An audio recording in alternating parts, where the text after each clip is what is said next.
दोस्तों, बात है सन 1945 की, जब देश आजादी की उम्मीद से सरोबार था। चारों ओर क्रांतिकारी वातावरण था। ऐसे में एक गढ़वाली परिवार में जन्म हुआ बेहद ही साधारण से दिखने वाले बच्चे का पूत के पांव पालने में ही नजर आने लगते हैं। पिता आर्मी ब्रिगेडियर थे, तो देशभक्ति के संस्कार खून से ही मिले। कुशाग्र बुद्धि और बहुत कुछ हासिल करने की चाह के चलते 1965 में आईपीएस टॉप करके ही माने। केरल बैच के आईपीएस अफसर बने और 6 साल में वो मेडल हासिल कर लिया, जो 17 साल की ड्यूटी करने पर भी हासिल नहीं होता। मन के भीतर तो देश के लिए कुछ करने की ख्वाहिश सुलग रही थी। उसी के चलते पाकिस्तान में जासूस के तौर पर तैनात हो गए। 6 साल वहां जासूसी करते रहे। लाहौर में एक मजार के पास एक मुसलमान ने अजीत डोभाल को पहचान लिया था कि वो पाकिस्तानी या एक तरह से कहे तो मुसलमान है ही नहीं।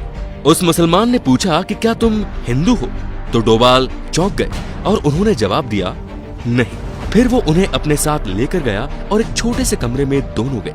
उसने कमरे का दरवाजा बंद कर दिया और एक बार फिर उसने कहा कि देखो, मैं कह रहा हूँ तुम हिंदू हो। डोभाल ने फिर से ना में जवाब दिया। तो उस मुसलमान ने अजीत से कहा कि तुम्हारे कान छिदे हुए हैं। डोभाल ने बात मनाते हुए कहा कि हाँ, बचपन में मेरे कान छेदे गए थे, लेकिन बाद में मैं कन्वर्ट हो गया था। उसने कहा तुम बाद में भी कन्वर्ट नहीं हुए थे।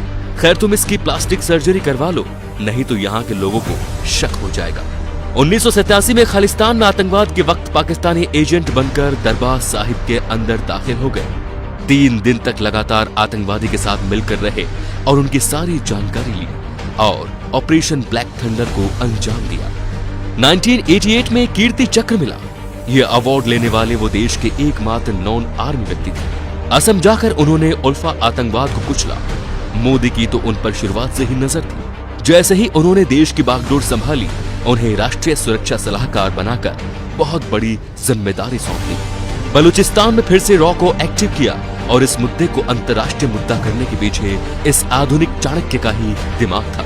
केरल की 45 ईसाई नर्सों को ईरान में आईएसआई ने जब किडनैप कर लिया था, तो वो स्वयं ईरान जाकर बिना किसी नुकसान के उनको वापस लेकर देश आए। मई 2015 की सर्जिकल स्ट्राइक के वक्त तो एक इंसान जान गया कि उनकी अहमियत क्या है, जब म्यांमार से 5 किलोमीटर अंदर घुसकर 50 आतंकवादी को मारने का कारनामा उनकी ही कप्तानी में हुआ था। नागालैंड के आतंकवादियों से ऐतिहासिक डील करवाने वाले और उनसे हथियारों का समर्पण करवाने वाले वही थे। उन्हीं की हिम्मत और ना डिगने वाली सोच ने भारत की डिफेंस पॉलिसी को अग्रेसिव बनाया। इसी का नतीजा था कि जब पाकिस्तानी शिप भारत की सीमा में दाखिल हुआ, तब बिना किसी चेतावनी के उसने उसको उड़ा दिया। फिर आया इतिहास का वो सबसे बड़ा दिन। दिसंबर 2016 में पाकिस्तान की जमीन पर पहली बार सर्जिकल स्ट्राइक हुई। 3 किलोमीटर अंदर जाकर 40 आतंकवादियों और 9 पाकिस्तानी फौजियों को मारा। अपने किसी सैनिक को आंच तक नहीं आने दी। एयर स्ट्राइक में भी उनकी ही भूमिका रही। राइट विंग हिंदू संगठन विवेकानंद यूथ फोरम की स्थापना करने वाले भी वही हैं। इतिहास में कहानी है बाजीराव की, जो कहता था दिल्ली जीत सकता हूं, और वर्तमान में हौसला है उनका जो कहते हैं इस्लामाबाद जीत सकता हूं। और कोई नहीं, वो है मोदी के चाणक्य अजीत डोभाल।